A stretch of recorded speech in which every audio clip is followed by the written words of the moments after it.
konting tiis na nga lang sana ay aanihin na, pero ayan, dahil nga dinaanan ng masamang panahon, kaya naman ayan, pinahiga talaga yung palay namin, o diba, sayang naman. Malaking palaisipan ngayon kung paano nga to i-harvest. So yan ang aabangan natin.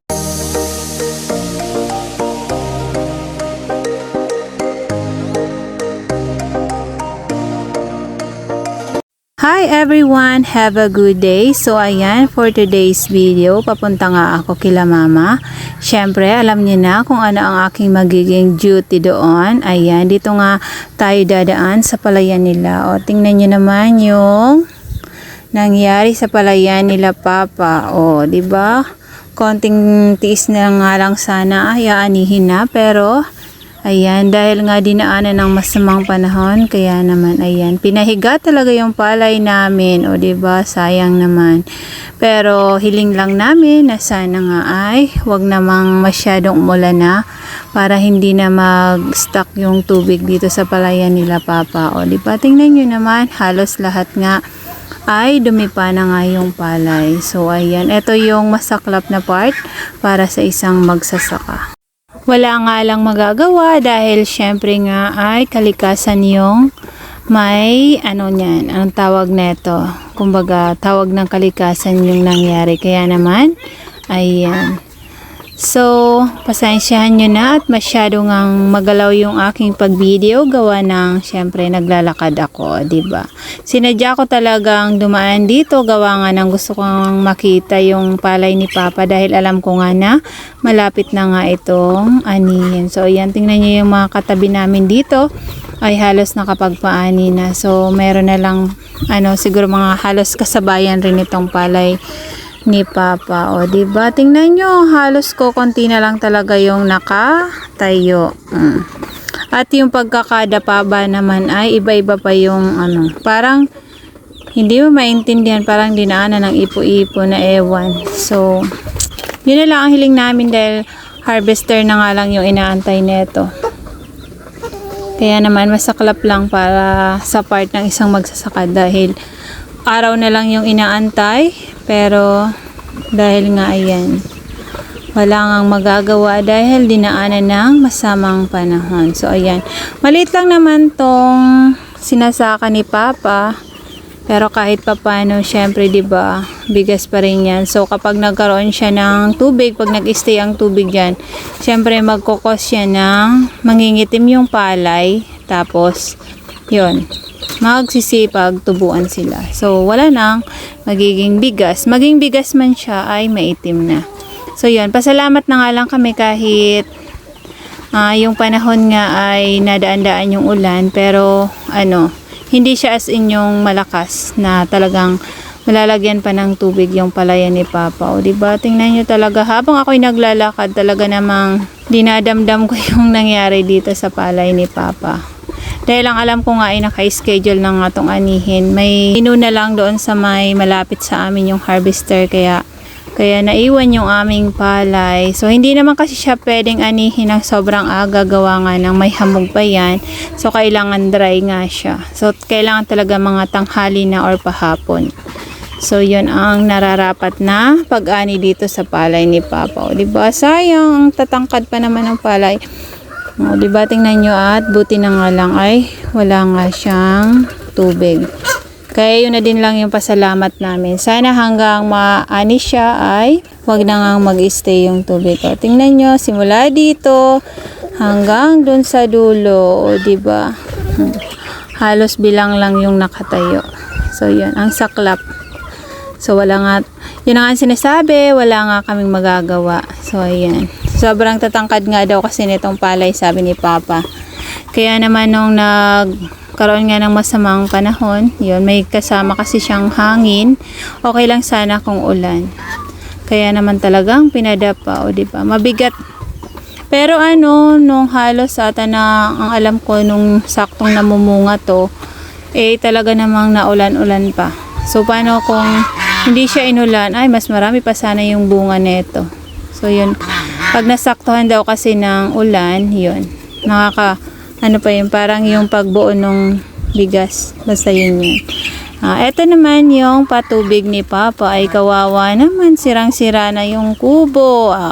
Eto yung source ng tubig dito sa palayan ni Papa. So although meron ditong yung tinatawag na irrigation.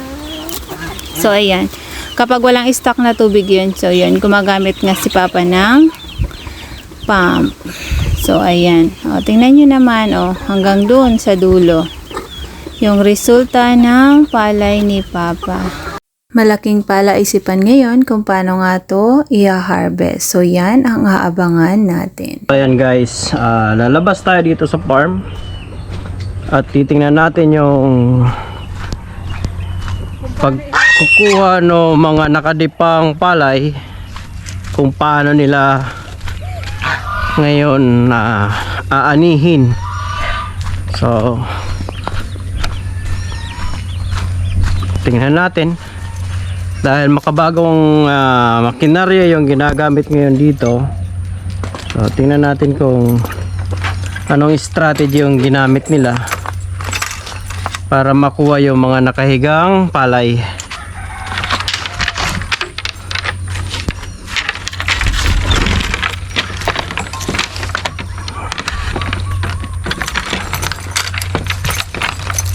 So yun ngayon ang tutuklasin natin,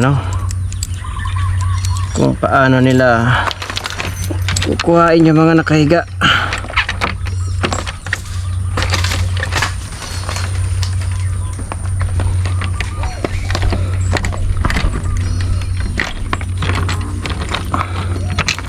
So ito ang problema ko rito, yung pintuan ko ay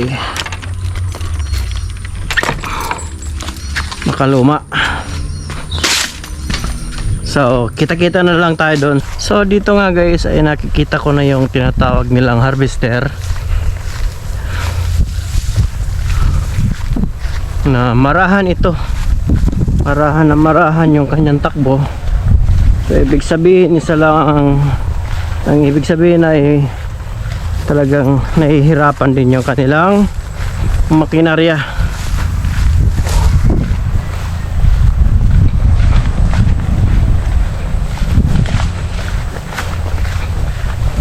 So dito tayo dumaan sa may malapit sa pump station ng tubigan, kasi para hindi nila gaano malata na kumukuha tayo ng video. So wow, dipang dipa.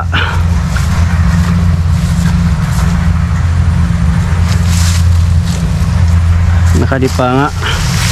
Okay, nandun pala si Bayaw kumukuha ng video. So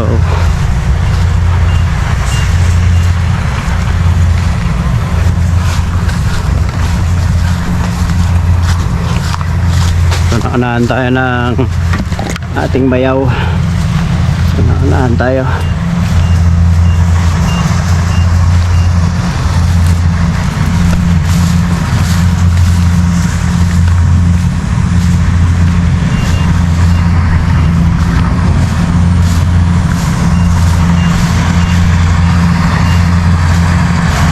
Dipang-dipa nga yung ating palayan ni Bianan.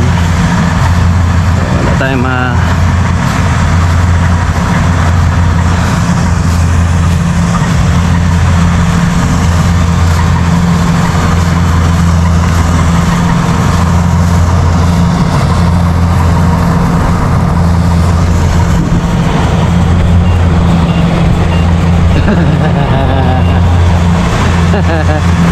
kaway-kaway ka muna sa ating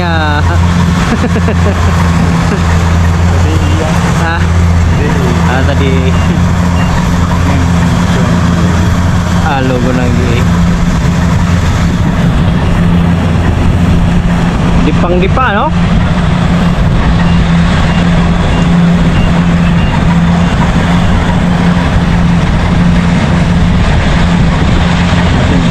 Pero mabagal yung harvester, no?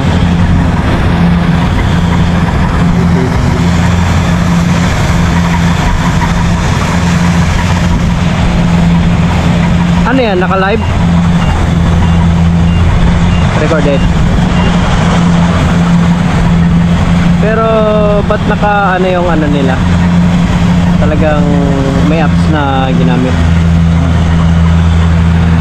May oras, may location. Tapos ang ano siya.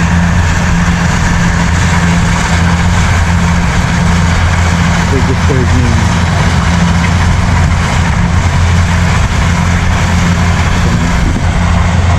Ganyan. May ano lang naman siguro, may minuto lang naman. Ali ako dumaan. Sabi kumain tawag di ay. Naman. Saka pa, garo si Bayaw ito ay. Tamang-tama man talaga ito. Malinig ko na mag-anggawak.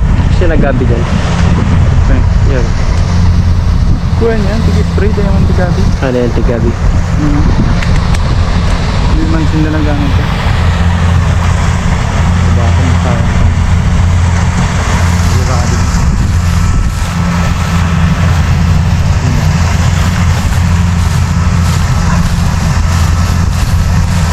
Yan. Sayang mo yan. Uri paro na niya. Ah, Ito na eh. Yung matahuba na. saan? Yan o. Ay, yun. Tuloy pa. Dakol naman pala ng aksaya kanina.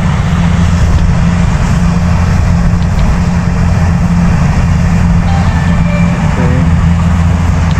Pag-harvester. So, ganito pala yung magiging resulta kapag harvester guys, ano? Ganyan. Hindi siya totally nakukuha yung mga nakadipa. So, talagang hindi naman siya po ano 100%. Yan mo, ang dami oh. Lalo kapag talagang dipa yung Pag yan, ano ng hangin. talagang mata. So ito pala yung resulta nung bagyong ano yun. Ay, hindi ba yung bagyo ano? Bagyo na. Bagyo na? Si ano, ang pangalan ng bagyo na yun? Tulian ata yun. Oh, yan yung dumaan dito na talagang hangin lang yung dumaan dito guys. Pero kita mo naman yung resulta ay talagang palay na, pinadipa pa. So ganyan. So yung si Bayaw nga pala kasama ko rito. Ayan. Ay. So siya yung nagmamanage nung palayan. So kumuha rin siya ng ibang video clips para sa kanyang ano, documentation. So, ay pati ni Kulot, punta ka doon, kuha ka ng video clips. Ayan na. Okay na. Okay na, nakakuha na ako. Nakakuha ng konti. Kuha na tayo ng konti. Sige.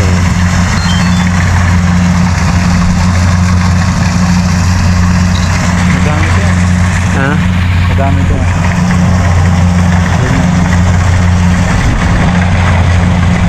Mabagal. Hirap din ang mga harvester. Mabagal pa yung ano, harvester.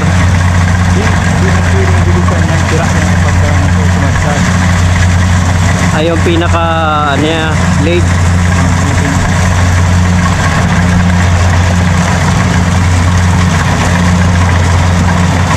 Pero magaling yung harvester guys, parang kalaykay. Tingnan nyo naman, kahit nakaiga ay nakuha naman. Dalaga ng 5 kuyan. Sako. Oo. Naurawan dahil pa kami nalaga. Dumadalangan kami sa gabi. Ha? Wala tayo matapos eh.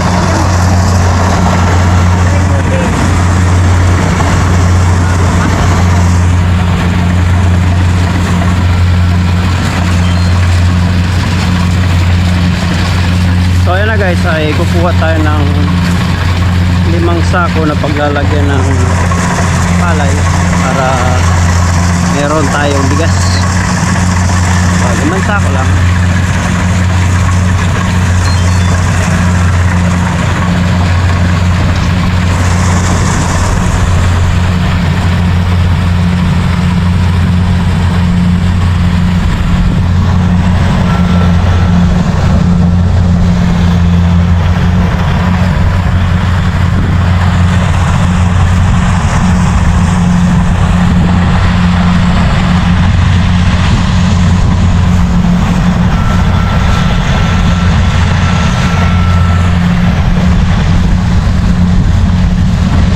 Itong nilagwatan ano pa?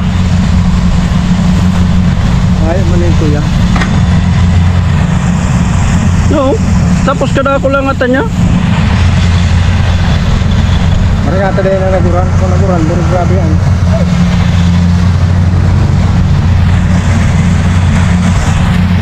May agit yan pa. Ha? May agit. Sa gilid na yan. Gua, dyan. Lasog ba yan? Abot na yan naman sa tinampo. Dahil, mabadyo pag irarang. Ang ko dito.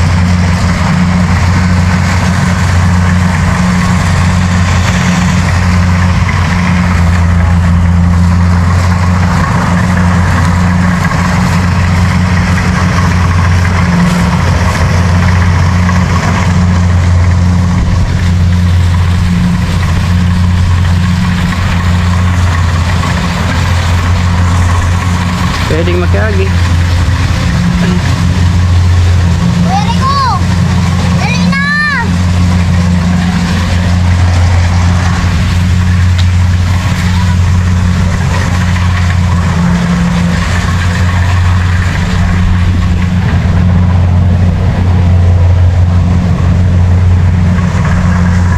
Alang man pala na magdamar. No, kaya pa? Perang kilo sa iling mo?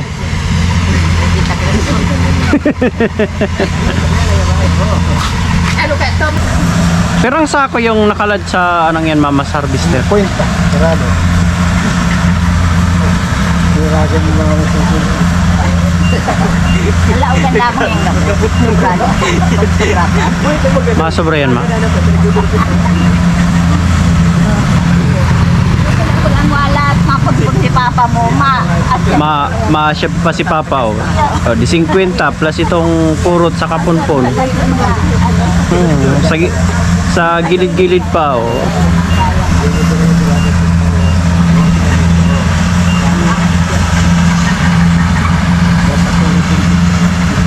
Dahil naman kaya ng Kisa yan Papa na harvester? Sa susyon ba yan? Kala ko si Kidin din.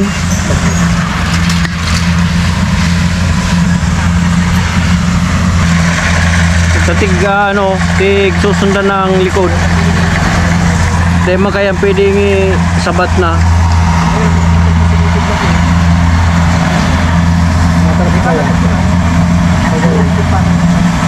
Basog na yan Papa.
So ayan, pauwi na nga si Habi sa part na to dahil nga yung 5 sakong palay nga ay pauwi na sa bahay. Pero hindi ko akalain na abay, kaya pala ni takbuhin ng aking asawa yung tilapia. O diba dahil pandalas na siya, dahil paparating na nga yung nagpasan ng palay.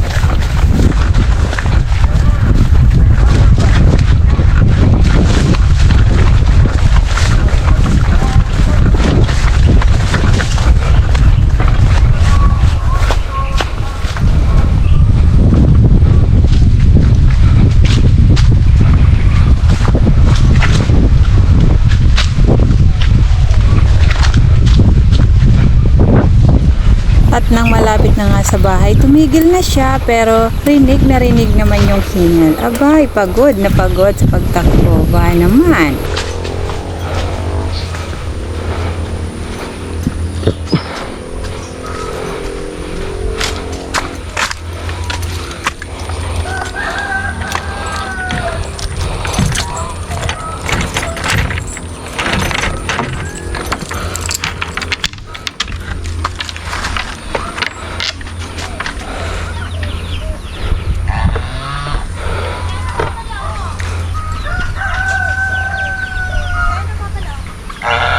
Ha?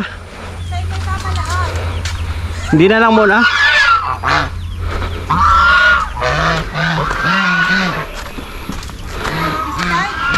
Hindi sa mega po. Sa paril? Oo. Hindi na lang sa paril. Ay, salamat man. Taday kami inuran.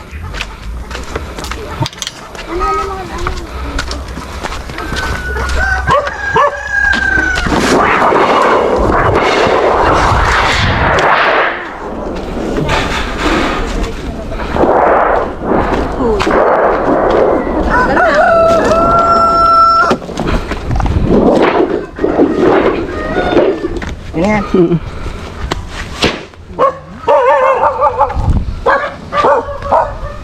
Tapos na? Oo. Tapos na yung para sa atin. Para sa'yo. Oo.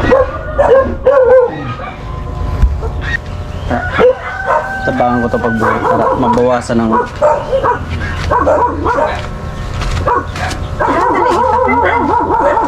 Tutulungan na raw ni Habi yung nagpapasa ng palay para mabawasan daw yung kanyang babayaran. Abay, nagtipid-tips na naman itong aking asawa. May natakot si Pulot Duman? Ha?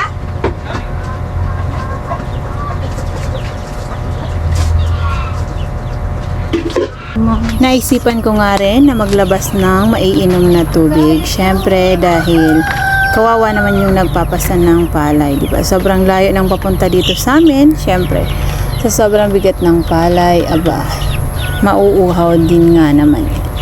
Buti na nga lang mayroong mga binatang taga rito sa amin na talaga namang sanay na sila sa pagpasa ng palay. So kahit malayo, malapit, kaya naman kumbaga basic na lang yun sa kanila. At di nga rin natigil sa pagtahol ang aming mga alagang aso at pati yung gansa ay sumasabay ba naman. Gawa nga ng syempre may ibang tao nga silang nakikita.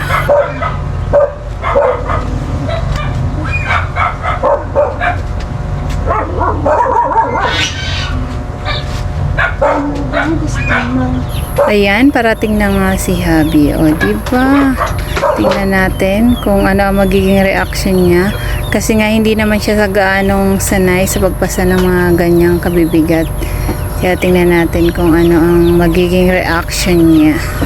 Kahit nga di siya sanay, abay, trying hard naman itong aking asawa. Syempre, sayang nga daw nang ibabayad pa nga sa kung ipapahakot pa nga papunta dito sa amin. O diba, ganun siya katipid ngayong nakauwi na siya dito.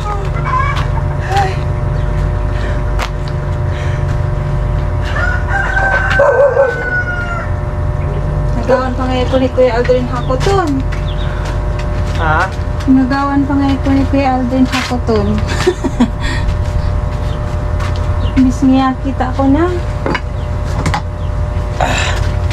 Hanggang mo na 80. Ha? 80.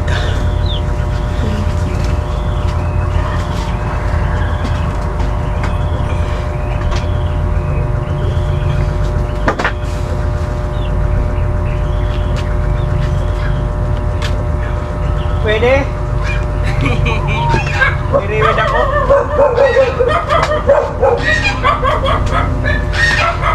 660?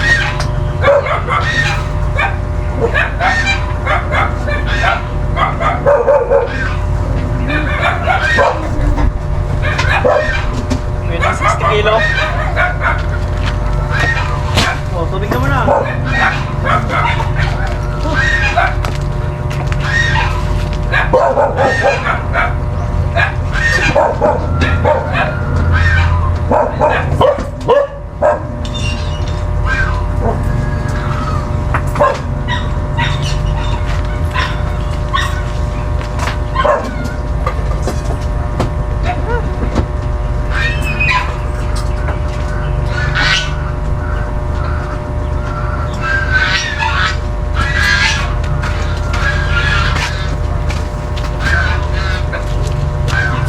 Bigat? 60 kilos pala yun?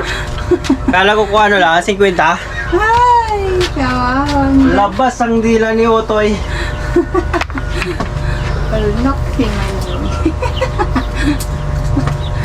Pabalik ko pa doon? Hindi na. Hindi na. Di maglalakad na lang siya. Ay, gahalat niya, ano ba yun? Ah, tigagat na ito eh. Oo. Paano? Dyan ta, si Mayo sa tricycle. O di ba kapag katapos kan si Lima? Ano, yun na? Pwede na yung ano, pero sa agad ka pa magdala. Tumubo na yung aking mga talong. Dalawa na sila. Isa pa lang nakikita ko. Dalawa na. Isa lang. Mabubuo ulit yung apat na nauna. Dahil nagtimbang si Kuya. Ha? Dahil niya tinimbang. Ha? Dahil niya tinimbangan. Sara ko lang. Oo. May timbangan niya si Kuya.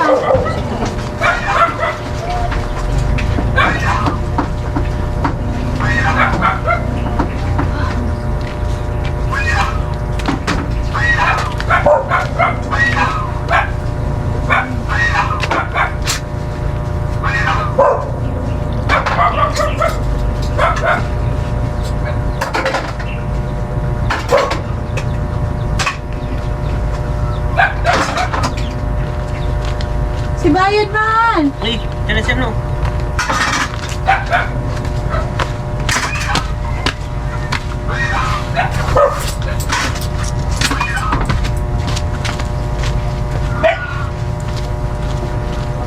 Di ba dyan na?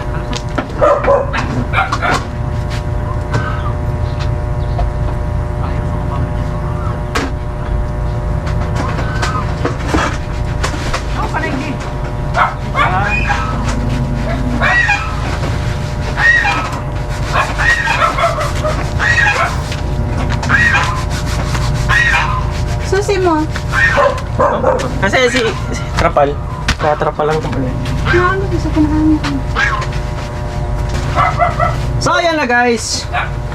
Dumating na yung 5 kaban ng palay na binigay sa atin ni Bianan. So ayan. Binigyan tayo ng 5 sako. Ayan, yan yung binigay sa atin ni Bianan, 5 sako. So ayan.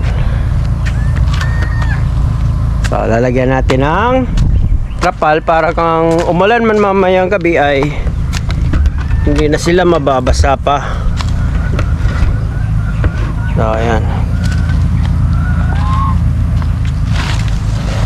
Pero ang pangit na ng trapal.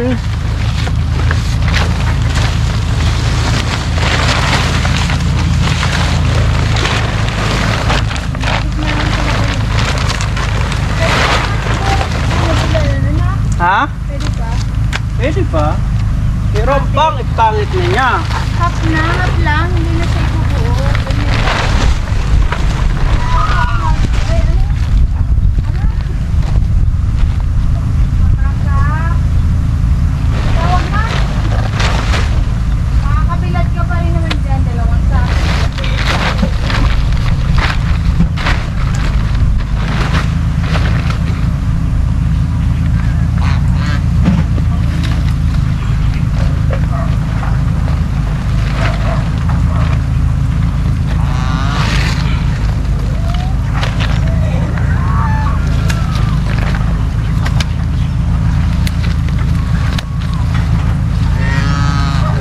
Bibilad naman yan bukas.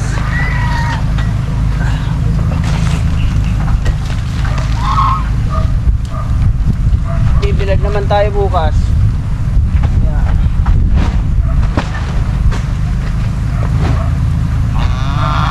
Dito na lang natin siya nilagay. Para bukas.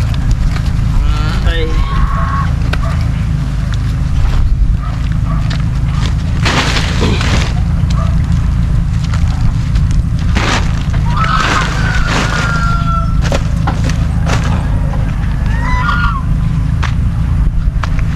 So bukas naman natin yan ibibilad. Kaya diyan na lang muna natin ilagay. Para mainitan pa ng araw. May araw pa naman eh. So hanggang dito na muna guys. Bye bye. Thank you for watching.